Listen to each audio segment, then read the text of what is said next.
Request lagu favoritmu di fitur live chat Audio Plus, aplikasi RCTI Plus.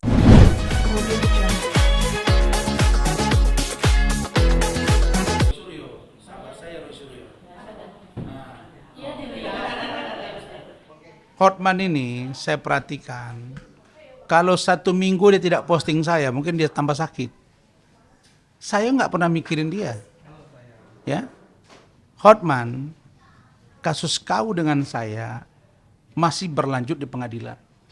Dari fakta-fakta persidangan yang ada, sejak sidang pertama sampai sidang ke-10, ya, yang kemarin itu yang ke-10, ya, sampai sidang ke-10, itu sudah sangat membuka ruang bahwa dugaan perbuatan, ya, pelecehan seksual itu ada.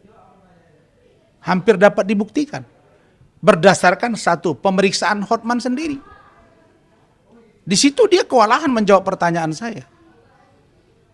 Bahkan ketika saya katakan, ada tidak komunikasi Anda dengan Iklim Hakim begini? Oh, itu tidak ada. Tapi seandainya ada pun itu suka sama suka. Saya bilang ada atau tidak ada. Kalau Anda bilang suka sama suka berarti ada perbuatan itu. Dia kewalahan, makanya dia sakit. Karena dia nggak duga. Memang dia berapa kali debat sama saya. Dia nggak kuat, dia nggak debatnya sebenarnya.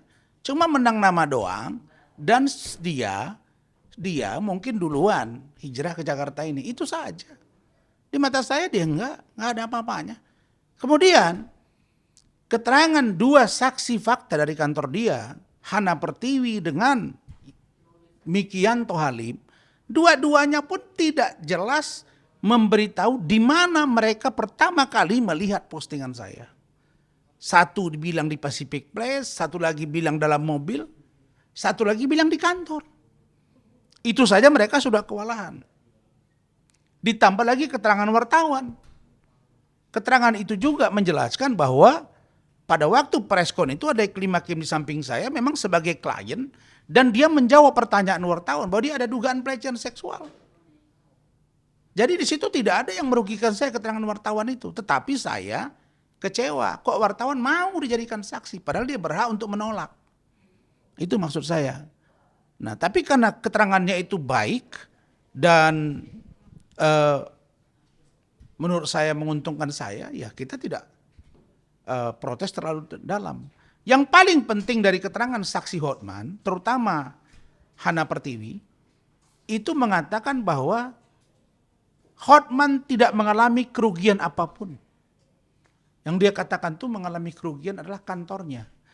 Kalau kantornya Hotman, harusnya kantornya yang di bawah secara kelembagaan melaporkan, bukan pribadi Hotman. Tapi itu pun kita tanya berapa kerugian material, dia tidak berani sebut. Hanya sebutan angka B ini itu saja, yang lain-lain tidak gitu. Itu. Nah Bang, terkait postingan terakhir posting apa sih Bang? Mungkin yang merasa Abang kayak enggak, dia selalu memposting yang ini. Dia selalu posting itu. Yang mengatakan bahwa saya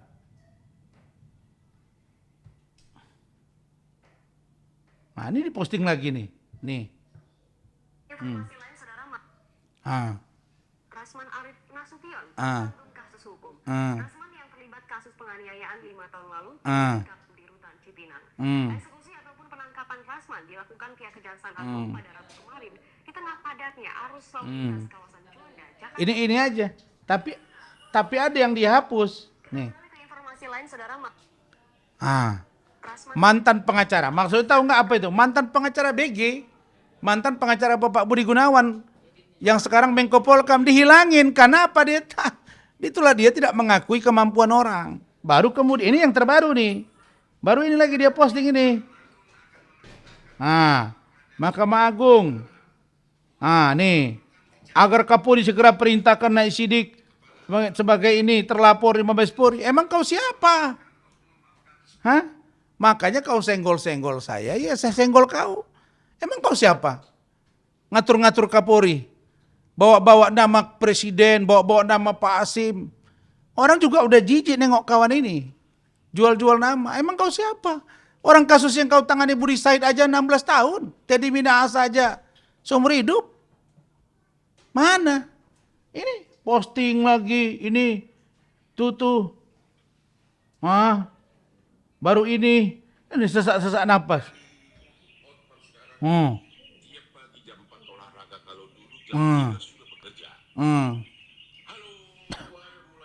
Ini yang dia posting selalu.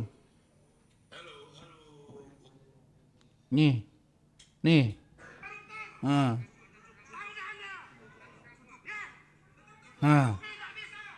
Padahal ini kalimatnya diedit. Jadi ini postingan dia. Kenapa? Karena dia nggak tahan. Tapi dia yang memulai. Begitu dia mulai, saya mainkan postingan saya. Jadi ini orang katanya dia nggak suka Perbada, bahasa Batak itu Perbada tukang berkelahi. Tapi dia cari masalah. Emang kau siapa ngatur-ngatur? Saya udah diperiksa, nanti saya datangkan ahli. Tidak ada di situ yang namanya pelanggaran hukum. Prof. Gayus Lumbun aja bilang nggak ada pelanggaran hukum di situ. Contempt of court belum diatur undang-undang. Kalau belum ada yang mengatur, maka tidak ada perbuatan pidana di situ. Nah, Bang, Oke. terkait dua saksi yang kemarin menurut Abang sudah tidak sesuai antara Nggak sesuai. persidangan dengan BAP tersebut. Nggak sesuai. Dan lemah sekali. Makanya dia nggak kejar ke situ lagi. Nah, dia cuma membangun karakter assassination. Masa dia tidak sadar, Hotman, kau tuh sadar, bertaubat kau. Sakit loh, sakit, tumbang di depan persidangan, di depan semua orang. Manusia sombong. Dinyatakan sakitnya abses. Saya dengan keluarga saya 11 orang kita. Sholat Idul Fitri di Masjid Negara Malaysia, ngobrol sama duta besar, kemudian kita jalan-jalan, 11 orang anak saya, istri saya, terus kita ke Pineng, jumpa dengan ex-supervisor saya waktu master dan doktor. Kita di sana rileks, bos. Nah, tapi kalau ada pertanyaan media tetap saya layani. Ini tengok tuh berita tentang saya. Kenapa Abang bisa mengatakan Hotman terlihat sakit? Apa emang Abang tahu? Ya memang sakit lah dia. Memang dia sakit, abses. Kata dia itu kan kata dia, bukan dari rekam medik dokter. Kalau dia mau menunjukkan rekam medik dokter mana? Dari Mount Elizabeth Novena. Anak saya dokter 2, keluar teman saya juga banyak yang dokter, bahkan spesialis. Nah, kalau sudah ada Nana, terus sudah pasang ring 3, udah pernah juga kolaps, terus bagaimana ke depannya? Maka saya bilang kau fokus aja dengan kesehatanmu, gak ada guna kau kejar dunia ini. Yang kau nanti akan stres sendiri mikirin saya. Saya siap-siap aja dengan keluarga saya. Itu kasihan dia. Nah, Bang, update untuk persidangan selanjutnya kapan? Tanggal 17 April 2025 pukul 9.30 WIB akan menghadirkan 2 saksi lagi tambah 1. Jadi mungkin 3. Saksi dari pihak Abang? Dari pihak mereka. Siap saya nanti akan menyusul. Saya akan buka-bukaan. Saya udah bilang kan. Dan sekarang makin terbuka bahwa dugaan perbuatan pelecehan itu ada. Ada. Nanti kita uji. Ya kalau kami dari semua tim sudah ketawa-ketawa aja lihat ini barang gitu. Makanya kan tim hukum saya bilang sempurna sudah dugaan perbuatan pelecehan ini. Apa sih beda orang pacaran dengan hubungan khusus? Terus di BAP-nya dia bilang mengatakan bahwa buah dada Iklim Hakim itu keras tidak seperti aslinya. Bagaimana dia ceritanya tahu? Makanya ditanya pakai apa Anda tahu itu?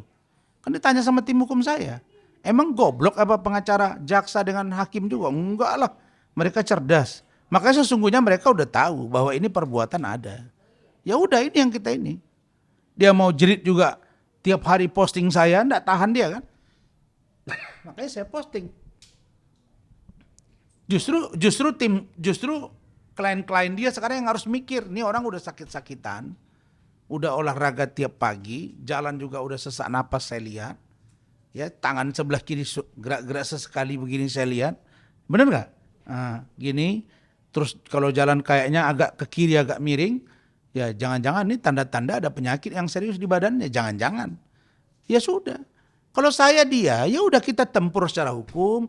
Tunggu tanggal mainnya. Kau fair berhadapan sama saya. Masuk. Di pengadilan kau nggak mampu kok nggak ada bisa. Bagaimana ceritanya?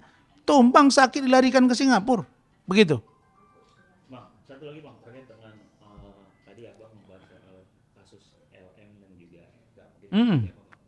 Iya, saya melihat ya berdasarkan keterangan dari adik saya AA, ya memang diduga LM ini memanfaatkan situasi. Dan AA bilang ke saya tanya, kamu benar ada hubungan dengan RK? Enggak bang, sumpah nggak ada. Itu dia ngambilkan momentum aja. Kalau dia fitnah saya terus, nanti saya akan ambil laporan hukum, kata beliau. Nanti pada waktunya juga akan bersuara, dia lebih kencang. Dan bahkan AA bilang ke saya, ya apa bedanya Bang Rasman dulu abang juga dihujat kiri kanan. Lalu kemudian belakangan baru orang tahu bahwa ternyata tidak palsu ijazah bang. Jadi sama, nanti juga Pak RK juga akan benar pada waktunya. Nah karena itu Pak RK juga tidak boleh terlalu lama menunggu di bola. Karena saya menduga ini ada yang nyusupi gitu loh. Jadi masih dia harus kembali, kasihan kan. Wali kota, pernah jadi gubernur, image begitu bagus dirusak seketika. Ada apa gitu, apalagi cerita-cerita ini digiring-giring ya. Apakah benar suara itu suara Pak RK atau tidak, saya nggak tahu. Yang rekaman itu kan, tapi ada permintaan 2,5 miliar. Udah Pak RK laporin aja itu pemerasan. Ya itu tadi, ini kan kayak Hotman komentar ini terus katanya pengacaranya ngomong ini yang namanya tes DNA itu harus ada perintah pengadilan. Semua orang udah tahu itu. Oh dia bilang enggak, seolah-olah pengacaranya itu bodoh terus ngambil kutip ilmu dia. Ya Allah. Kasus yang kau pegang yang gede-gede, Budi Said katanya 1,1 ton, Teddy Minahasa. Aduh, hukuman mereka pun kasihan, 16 tahun seumur hidup. Kenapa kau tak malu di situ gitu? Bang, ada inisiatif apa kira-kira abang langsung menanyakan kepada AA terkait dengan pemberitaan? Enggak, kami teman-temanan. Kita temanan dan grup, dan saya juga pernah diundang ke podcast dia, kemudian kami chattingan DM-an, lalu kemudian bertelepon. Saya waktu itu masih di Malaysia. Jadi ya kan saya berhak nanya dong, karena dia teman saya. Benar kamu ada hubungan dengan RK? Kan itu dulu pertanyaannya, karena LM bilang duluan dengan AA kan. Dia bilang nggak benar tuh bang. Ini dia ini nggak benar, ini jahat ini anak gitu. Ya sudah. Kalau gitu kamu bilang ke hukum, ya bang nanti bang saya info. Ya, saya lihat juga ada statement di media keras. Mungkin akan lebih keras lagi nanti gitu. Tapi kalau menurut saya Pak RK harus segera maju. Dia nggak boleh menunggu bola ini karena makin liar. Kalau nggak diambil tindakan hukum nggak bakal berhenti nih. Lanjut terus itu. Nanti apalagi gitu. Kedepannya apa mungkin AA akan menggandeng abang ada isu di bawahnya terkait dengan kedepannya ada sesuatu yang ingin disampaikan? Saya tidak tahu. Tapi pada waktunya nanti kalau dibutuhkan, AA bilang akan komunikasi dengan saya. Terkait masalah ini? Ya. Sebegitu worry-nya AA kan sehingga mungkin... Bukan, dia nggak takut. Cuma dia kan nama dia dibawa-bawa kan jadi jelek kan. Nah jadi katanya yang kenalin dia. Kan katanya AA yang kenalin LM ke RK. Mungkin kalau sebatas memperkenalkan kan belum berat. Tapi ketika diberitahu bahwa lebih duluan dia, baru ke LM, lucu juga. Nggak mungkin menurut saya AA ya. Kalau benar AA ada hubungan dengan RK, nggak bakal mau dia mengasih teman dia kepada RK. Ya dia sendiri aja. Kenapa masih dilepas dikasih ke situ? Kan nggak masuk akal juga gitu loh. Biasanya setahu saya perempuan kan suka cemburuan. Kalau misalnya ini udah orang disayang, ini nggak mungkin lah. Ini gua punya, gua serahin sama orang, nggak mungkin. Dari situ aja udah nggak benar menurut saya. Tapi apa kenal sosok LM sendiri atau seperti apa? Gini, 2 hari setelah saya sampai di Kuala Lumpur, ada seorang laki-laki marga purba. Dia berada di Bali, dia telepon saya. Tuh Bu Ade dengar tuh semua. Karena saya speaker dan saya rekam. Katanya dia mengalami dugaan dibohongi oleh LM dalam satu urusan terkait dengan postingan atau apa. Ya diduga ya. Nah jadi waktu itu dia bilang takut diviralin. Dan dia sudah sempat komunikasi sama saya. Nah tiba-tiba uang itu dikembalikan oleh si LM itu ke rekening dia. Itu kata dia ke saya. Padahal itu waktu itu sudah mau kita up itu. Tapi begitu bang aku udah dikembaliin duitnya gimana nih bang? Ya udahlah kalau udah dikembaliin. Nah jadi apa yang mau disampaikan bahwa LM ini diduga memang pribadinya kurang baik. Itu.